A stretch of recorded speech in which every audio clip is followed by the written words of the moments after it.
والتین والزیتون وطور سینین وہذا البلد الامین.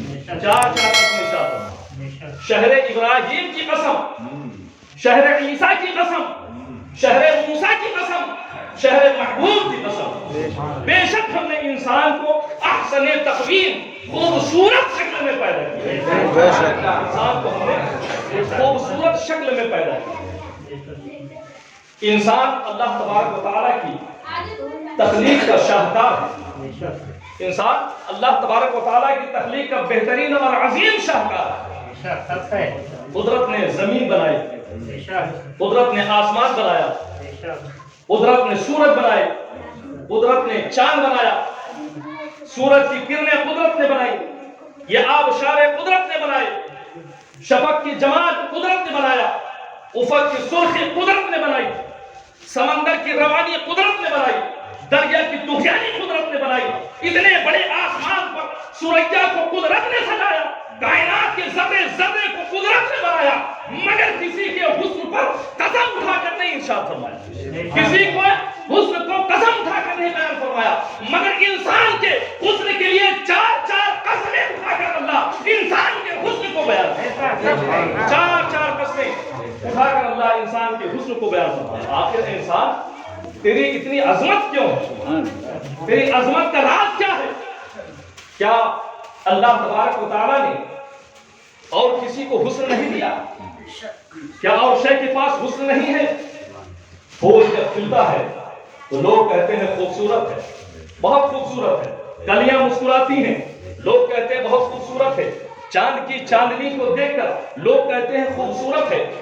آسمان کی سورج کی شعاؤں کو دیکھ کر لوگ کہتے ہیں بہت خوبصورت ہے. آبشار کو دیکھ کر لوگ کہتے ہیں بہت خوبصورت ہے.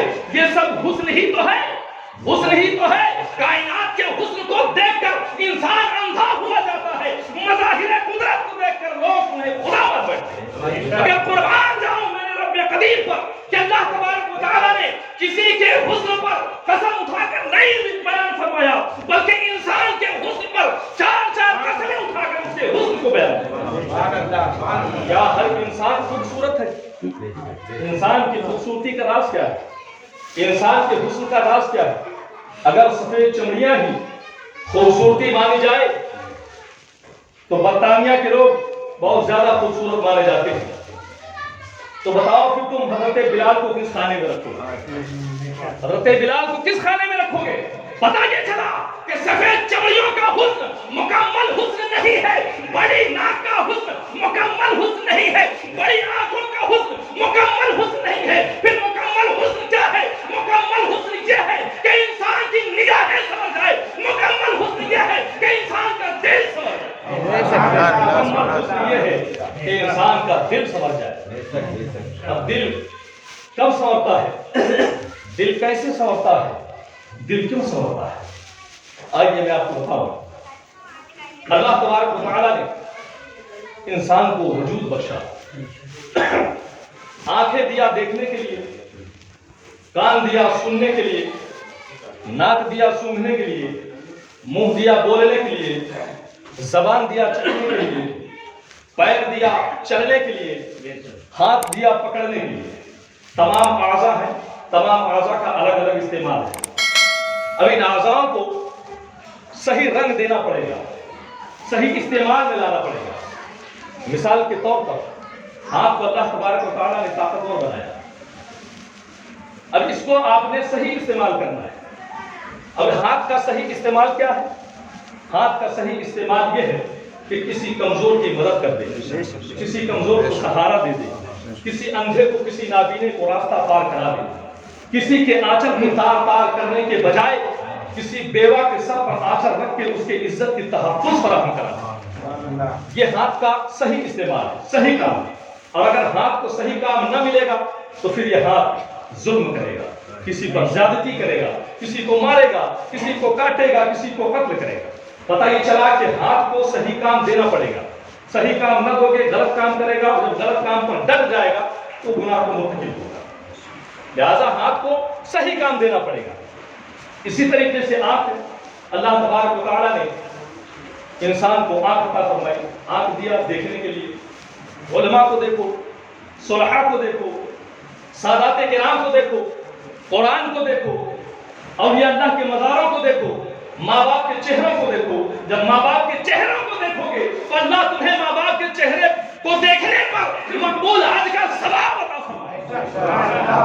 اور اگر ان آنکھوں کا صحیح استعمال نہ ہوا تو پھر یہ آنکھیں زنا کے مناظر دیکھیں گی، یہ آنکھیں گناہوں کے مناظر رکھیں گی، یہ آنکھیں کسی کے حسن کو تک کر جہنم کے عذاب کو موڑ دے گی. اسی طریقے سے ہاتھ کا کام، پیر کا کام، آنکھ کا کام، ناک کا کام، کان کا کام، سب کا کام، انہی تمام اعضاء کے اندر ایک اور بھی اعضاء ہے جو تمام اعضاؤں کا سردار ہے، تمام اعضاؤں کا سلطان ہے، اور اسے ہی ہم قلب کہتے ہیں. وہی سلطان جو ہے وہ دل. اور اسلام میں دل کی بہت بڑی اہمیت ہے. کیوں؟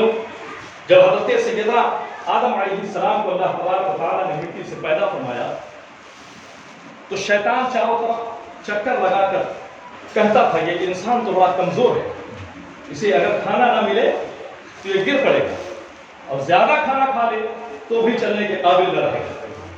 مگر اس انسان کی افضلیت مجھے کچھ سمجھ میں نہیں آئی. کیوں اللہ نے اس کو افضل بنایا؟ شاید اس انسان کے سینے میں بائیں جانب کوئی چیز چھپی ہوئی ہے جسے میری نظر نہیں دیکھ پا رہی ہے. شاید انسان کی کامیابی کا راز وہی پوشیدہ ہے.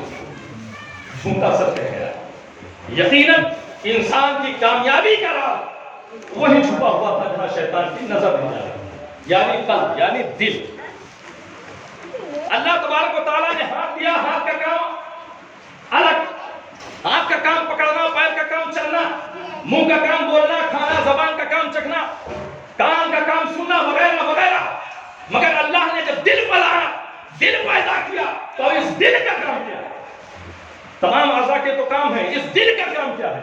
اس دل کا کام ہے کسی سے پیار کرنا، اس دل کا کام ہے کسی سے محبت کرنا، اس دل کا کام ہے کسی سے الفت کرنا.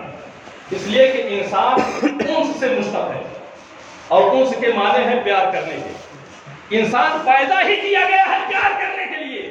اب جس انسان کے دل میں، جس انسان کے اندر پیار ہے وہ انسان کہلانے کا حقدار ہے، اور جس کے اندر پیار نہیں ہے وہ انسان تو کیا سب کچھ ہو سکتا ہے مگر انسان نہیں ہو. سب کچھ ہو سکتا ہے مگر انسان نہیں ہو سکتا.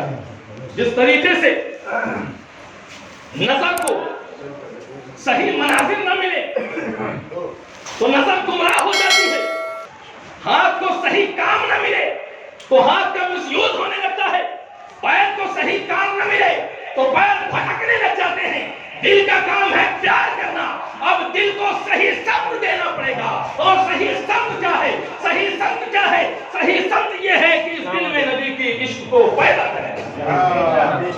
اور اگر یہ دل کو صحیح سمت نہ ملا تو پھر یہ دل کسی پر زیادتی کرے گا، کسی پر ظلم کرے گا، گناہ کرے گا، جرائم کا مرتکب ہوگا، جرائم کا مرتکب ہوگا. مگر اللہ کا رحم دیکھو، اللہ نے کتنا بڑا رحم فرمایا کہ جب دل پیدا کیا تو دلدار بھی بنا. جب اللہ نے دل بنایا تو دلدار بھی پیدا کیا، اور اس دلدار کو سب سے زیادہ خوبصورت حسین و جمیل بنایا. اس دلدار کو سب سے زیادہ خوبصورت حسین و جمیل بنایا.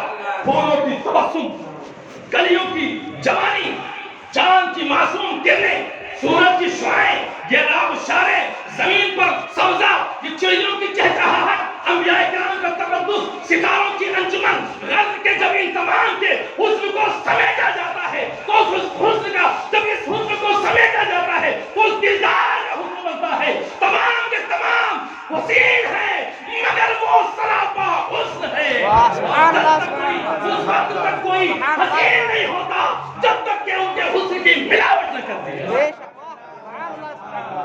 اس وقت تک کوئی حسین نہیں ہوتا جب تک ان کے حسن کی ملاوٹ نہ ہو جائے.